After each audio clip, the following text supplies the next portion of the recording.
It's another day and it's another washout. It's really, really disappointing as cricket fans to see yet another game get washed out. We're back at Cricbuzz Live. We're not very happy because we haven't gotten the full game. I've got Harsha and Michael back with me. Michael, you don't do one show and the sun goes away with you. Such a disappointment. Yeah, disappointing. I mean, I guess Australia will be happy they're through to the semi-finals, but yeah, Afghanistan, I think Australia are going to stroll that game. The pitch was getting better and they were playing very nicely, got off to a flyer. So Australia now rely on England to beat South Africa tomorrow to finish top of the group, which I have to say is a long shot. England aren't playing great cricket. Well, Harsha, there is a little mathematical possibility, very, very little, but Australia are through to the semi-finals, and now South Africa and England take on each other tomorrow. But there's that very, very slight chance. The same possibility of me opening the batting for India day after tomorrow morning. No chance. I mean, I'm looking at the numbers. Okay, let's have a laugh. Let's have a laugh. If South Africa bat first and score 300, England had to chase it in 11 overs. 300. If England score 300, then they have to bowl South Africa out in 93 runs.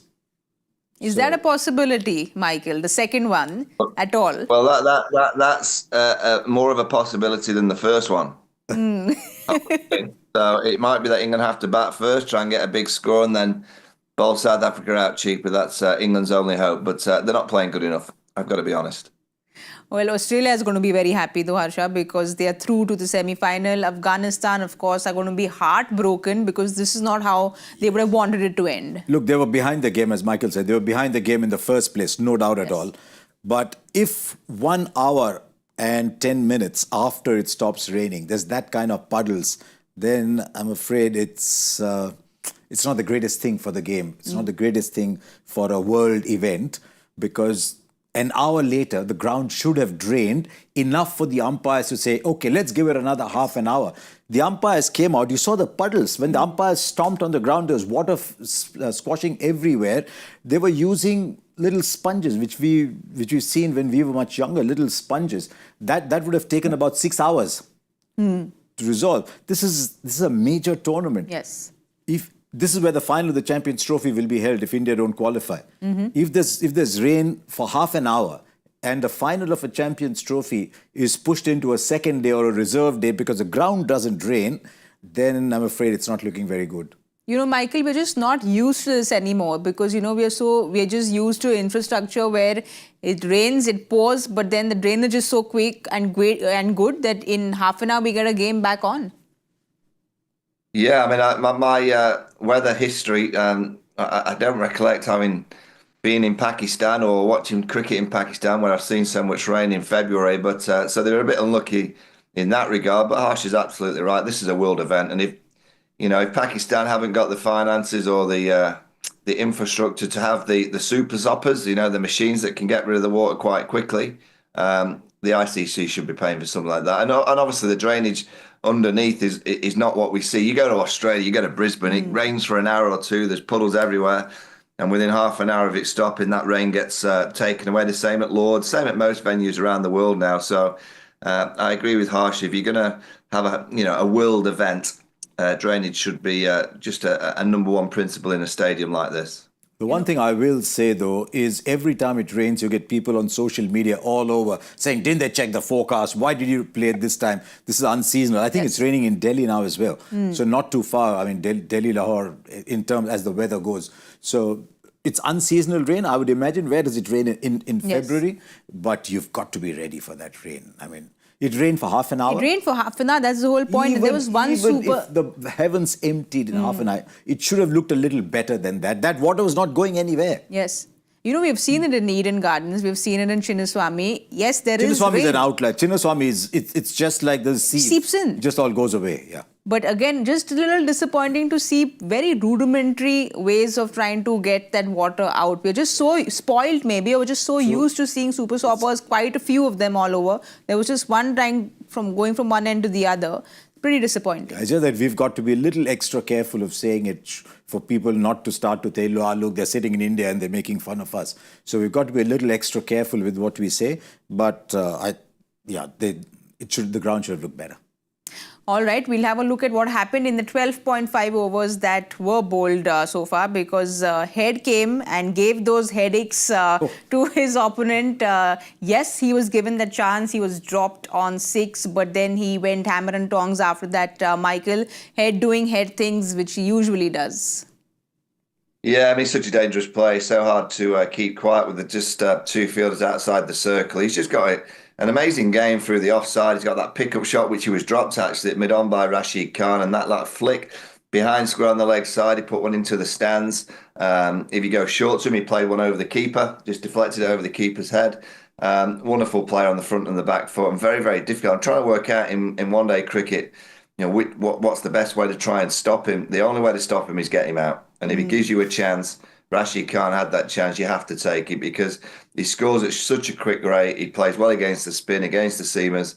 Let's be honest, if he'd have stayed out there for another hour or so, Australia would have got past 200. They'd chased down this target probably in 35 to 40 overs. He's destructive. In India, you've seen him in the World Cup final, and when you've got a player like that, he can win a game on his own. That's why the Australians are still very, very dangerous in this tournament. He's a hard man, Michael. He never loses an opportunity to talk to us about the World Cup final. He'll always make sure, Michael, you make sure this is brought up. But Harsha, just that strike rate again. Yeah. He's just someone who only knows how to play in 6th gear, because he just loves hitting those boundaries and sixes. I mean, we saw him last year in the IPL, and we're going to start seeing it again in a month's time. What he did in the IPL last year was just insane. Him and Abhishek Sharma for the Sunrisers. I think there was a game where they chased down 169 in 11 overs. So it's just insane. When he gets going, as Michael says, he plays the pull, cut in the pull like all Australians do. He hits straight over, long on, long off. And he's got these little dinky shots over third man and fine leg as well. So where do you bowl to him when he's in form? No, it's very tough. And he was starting to get into that kind of form. So you really do want England to beat South Africa, because India doesn't want to run into Travis Head like this again. But Michael, they came in with this mentality of, either they saw the rain coming or they wanted to just hit out before the spinners come in. What do you think it was? Oh, I actually think the pitch got better. I thought it was getting better towards the back end of Afghanistan's innings, and it was coming onto the bat beautifully. They were just timing and caressing the ball.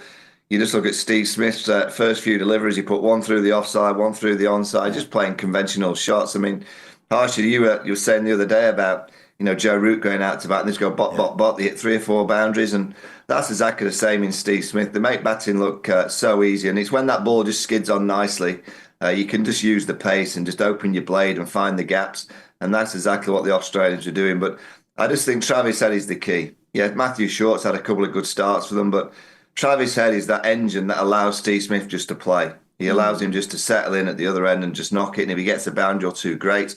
He just tries to get the strike to Travis Head because he knows he's such a destructive player.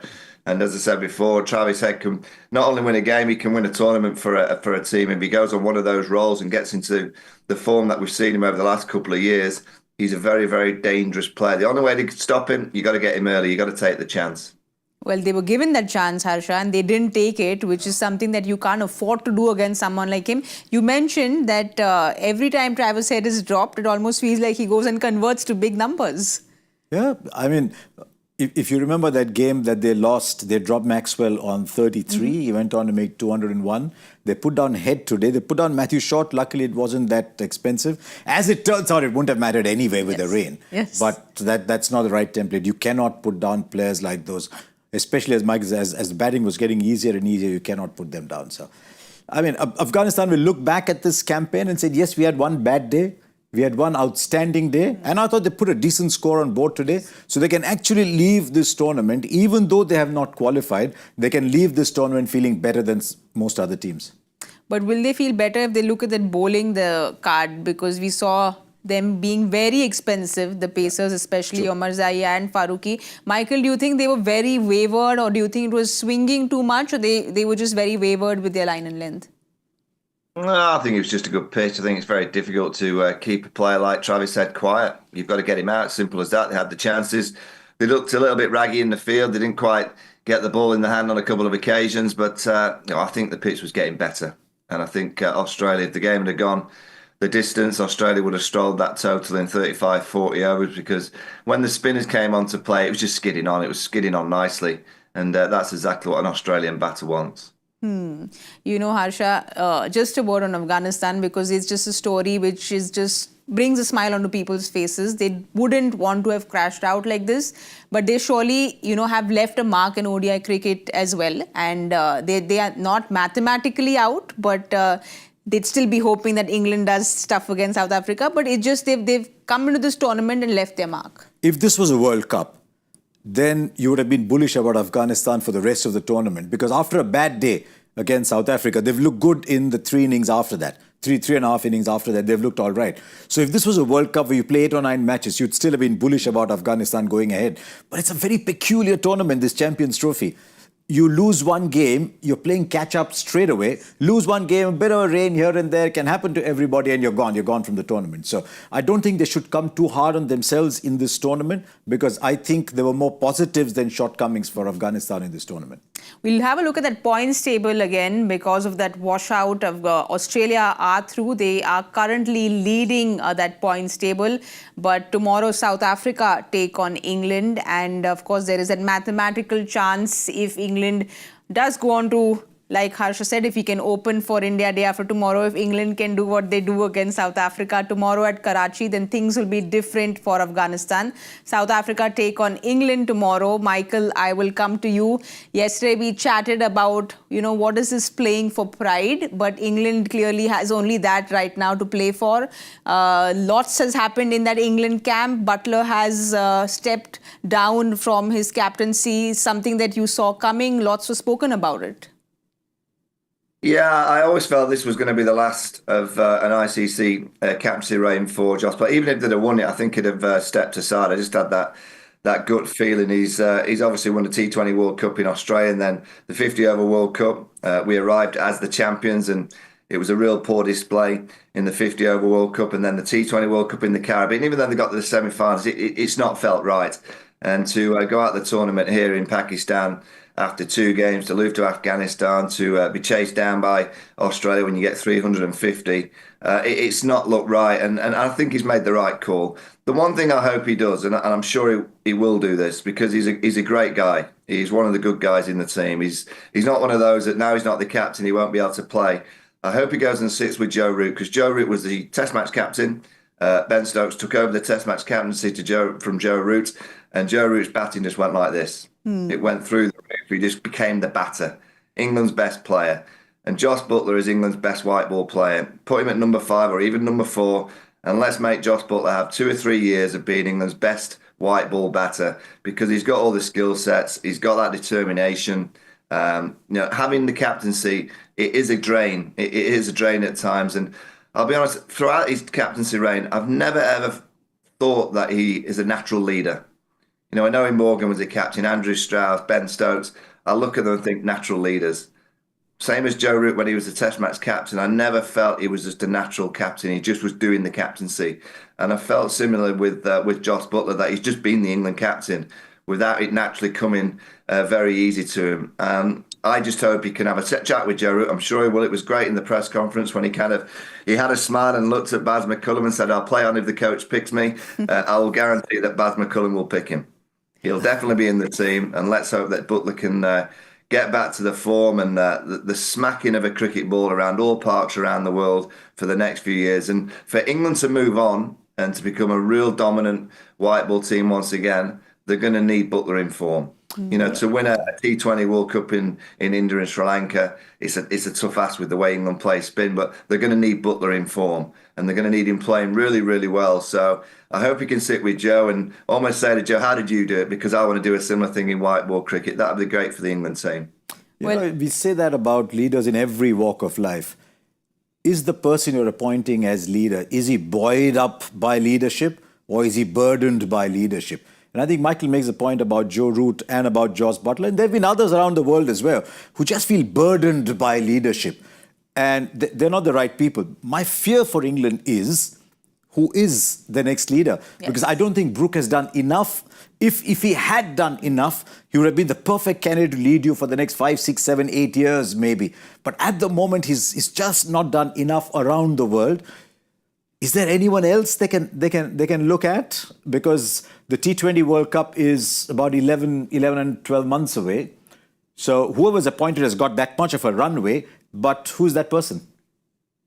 Well, I think you're right. Harry Brook will probably get the job, but I worry about Harry because he plays in all formats, and it's very, very difficult to be a player in all formats. Never mind a player in the Test arena, and then suddenly you're captaining in T20 and 50 over cricket. England have been at their best when they had Owen Morgan as the captain. He was separated from the Test team, and he picked his white ball specialist, and we got on that run. That's when England have had their best period in the history of English cricket in the white ball arena.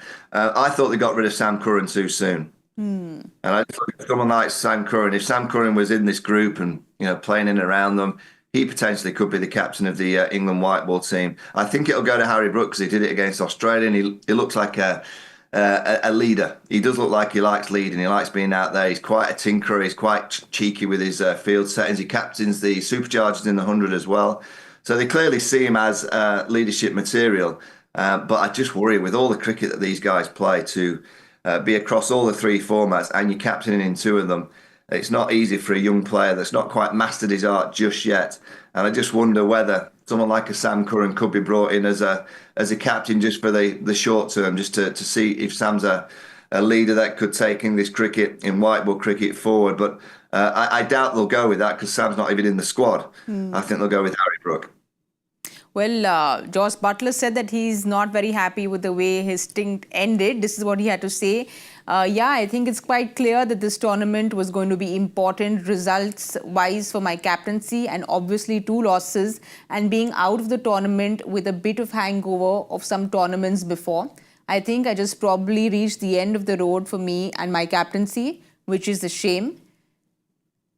I'm sad about that, and obviously with Brendan coming in only recently, I was really excited to work closely alongside him and hope for a very quick turnaround and take the team forward, but it's not quite worked out that way. It's the right decision for me, it's the right decision for the team. This is a little bit of what he had to say. Even that sentence he said yesterday. He said something very interesting yesterday. He said, I need to figure out if I'm part of the problem or I'm part of the solution. So he's obviously slept over it, and I think if you think to yourself, I'm done with this, then the quicker you take a decision, the better. My only concern with that England camp at the moment is the way they talk about Brendan McCullum. And we've all got a lot of time for Brendan. I know him quite well. But it's always a captain's team.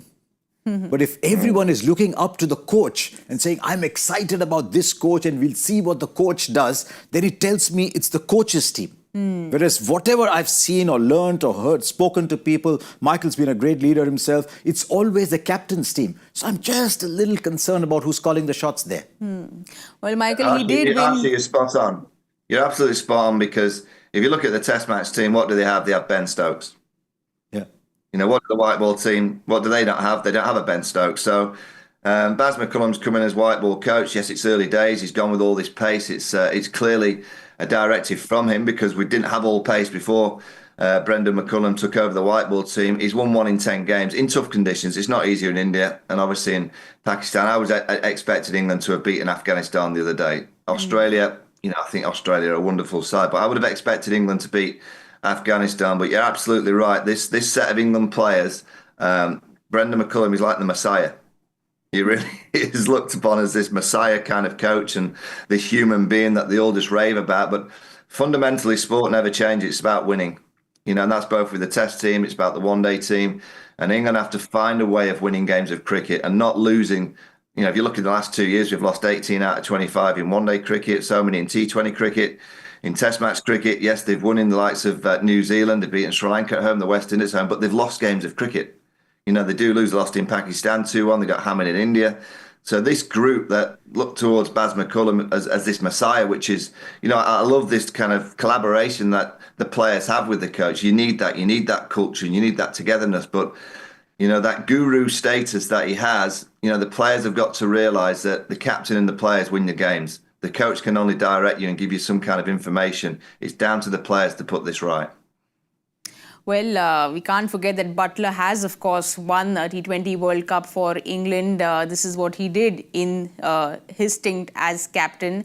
And he will obviously want to leave on a high, winning tomorrow. That's at least something that he would really wish for. So besides Buttler, do you see any changes? All I'll say about Buttler is in the history of our game, there have been many, many examples of great players who weren't great leaders. Yes. You judge them as they come to the end of their career by the players they were. You cannot allow, even though being captain is part of your job, you cannot allow a dip in your captaincy to almost overwhelm your reputation as a player. And Josh Butler as a player, geez, he's a player. So whether he's captain or no, I don't think it should sully his reputation as a player. But I'm really thinking, if you look down that side at the moment, Phil Salt, I know he's captained 1 or 2 games for them. Is Phil Salt ready? I'm not sure he earns his place regularly in case he's going up and down. Now look at all the others. Look down that side. You don't want to go Mark Wood, Jofra Archer, Adil Rashid, that side. So if you're looking down this list, do you want to go back to Joe Root? I don't think so. So it's a peculiar situation where you've got a group of 16 and say, okay, not you, not you, not you, not you, who's left? Whereas ideally, you'd like to pick a captain and say, you. Yeah. But I mean, I've not seen Harry Brook captain. I'm perfectly happy to go with what Michael says. If he's buoyed up by leadership, if he thinks, yes, I like it, and if he can take a team along, so be it. But Michael, last day for Butler as captain, any changes you see for tomorrow's game? Well, I hope they look into the future now, and the one player that I'd love to see play, but it's very unfortunate, really, because he hasn't played any cricket. He was in the squad in India, and then he went home, then he was called up for Briding Cars. But Rehan Ahmed's a player that I'd love to see get a game. 2 leg spinners. Rashid is, without question, probably the best leg spinner in the world as we speak. But what happens if Rashid gets an injury? We've not really got much in the tank in terms of those spin options. So you would think that they'd use this opportunity to look to the future. It's all about now preparing a 50-over side for the 50-over World Cup in South Africa. That's what it has to start today. They're out of this tournament, and it starts tomorrow with the first game, the first opportunity. So you might as well play at least Rehan Ahmed, who's not played any cricket, but you might as well give him a game of cricket just to see and just give him some experience against the quality South Africa side who are outstanding. They've got pretty much everything you require in a 50-over team. And apart from that, I don't think there'll be many other changes. I can't think that they'll rejig too much. Maybe Sakid Mahmood might play for Jofra Archer. I don't think Gus Atkinson will come into the equation.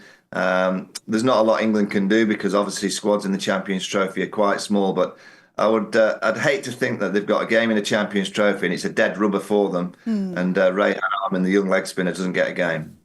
Well, Harsha, South Africa look like a solid side, and of course Rickleton in great form, and we are seeing how everything, all the pieces are falling in place for them. Of course, Klaasen as well has been declared fit. Who do you see coming? So if Klaasen comes in, I think the only person who can come in for is Tony de Zorzi, who himself doesn't have a bad record, but he comes in for Tony de Zorzi because Ryan Rickleton's batting very well. He's some white ball player, by the way, this Rickleton.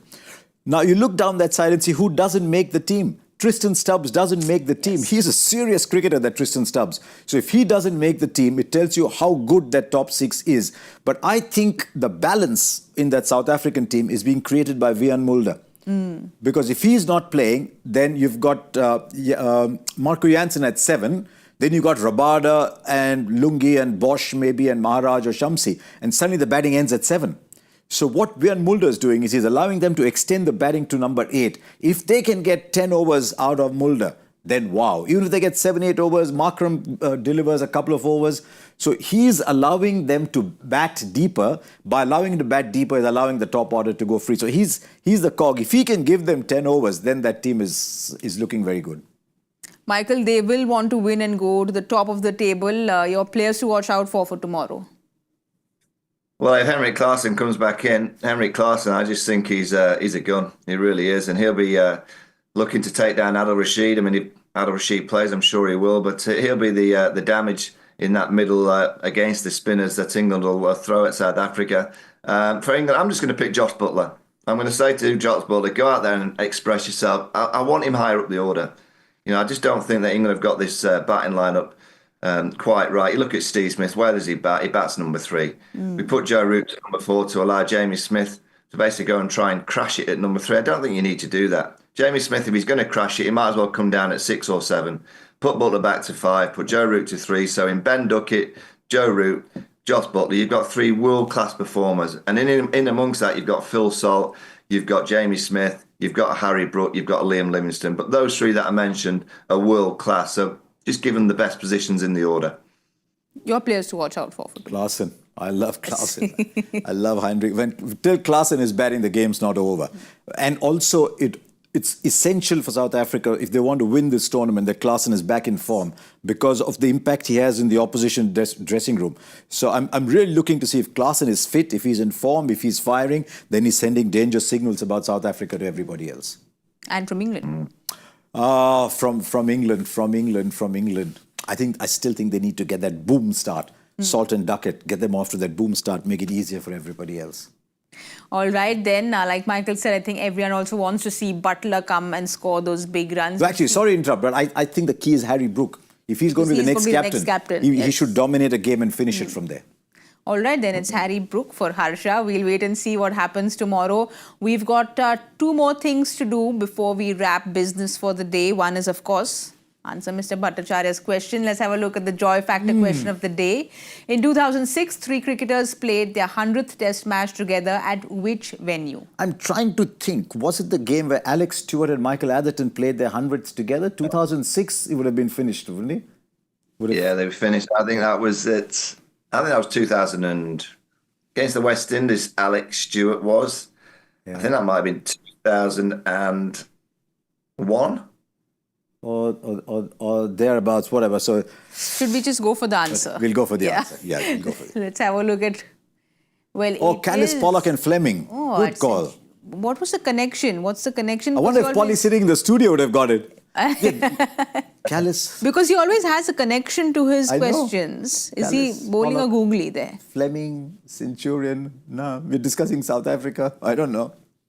Also, Callis, KKR, and Joy's blood bleeds purple. So yeah, I mean that could only be the possible thing. Otherwise, you just bowl that googly to us, and there's no connection at all. But let's see who's gotten it correct. I'm sure there are many of them, but let's see who got it quickly. Rishi has gotten it quickly. It's a nice name. Rishi has Joy made it up? Is this another Joy proxy? No, I get really happy every time we say, is it a Joyda proxy? Then they'll immediately write on Twitter and say, no, it's my 11th time, it's my 16th time. So Rishi, let us know how many times you've gotten it correct. But it's incredible how they get the answers correct, because there's something which we've gotten miserably wrong in this game, is our guessing game. Michael, we missed you in the mid-match show. You were lucky that you didn't have to make any guesses, because we were just very embarrassed with our 50s. Guesses. We went 50 odd in the 10 overs. I think they got it in 5 overs. 97. Sorry, you thought 97? I said 97. You would have, of course. But do you want to see that table, or should we not today? No. I've never seen that table before. Go away. So I think on request from our experts, I think we don't want to see the table today. Harsha is really furiously saying no table today. So I hope they listen to us and don't show the table. They're being kind and not showing the table, because it's been disappointing 3 days of washout games that we've had. So which is why they're being kind and even the table makes no sense if there's a washout. You know? Yeah. The points, we should all get 1 point. That's what I kept explaining, that every time there's a washout, we should get that 1 point. But he's shown a toss. Okay, wow, I've gone to the right-hand side. Never seen that side of the... Oh dear. We're all there on the right, 2nd division there, Michael. But don't worry. Don't worry, I'm coming good now. I'm into the groove. We need you into the groove for the IPL, because that's when the real competition starts, when Gaurav Kapoor comes. Correct. You know, that's the only table to look at. Yeah, this is we are just warming up right now. That's what it is. But Michael, thank you so much for making it in. We know you were not feeling very good, but you look great. You always do. So thank you so much for joining in. We will see you very soon. Harsha, always a pleasure. Thank you very, very much for the day, for the food, for the entertaining stories.